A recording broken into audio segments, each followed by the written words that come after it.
Sa Tacloban naman, ang mga magsasakay tumanggap ng financial assistance mula sa Department of Agriculture.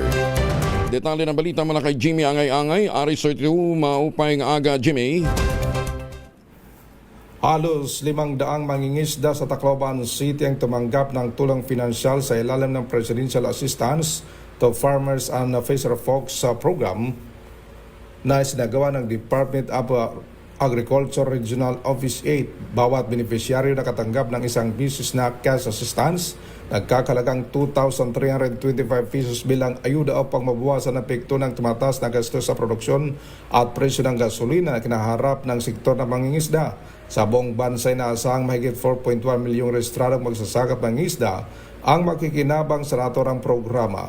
Ayon sa pamahalaan, layunin ng Presidential Assistance for Farmers and Fisherfolks program na palakasin ang sektor ng agrikultura at pangingisda, suporta ng kabuhayan ng mga magsasaka at mangingisda at makatulong sa papanatiling sapat na supply ng pagkain sa bansa.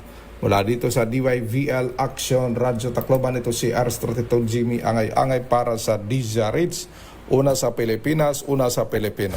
Dagang salamat, Jimmy Angay-Angay.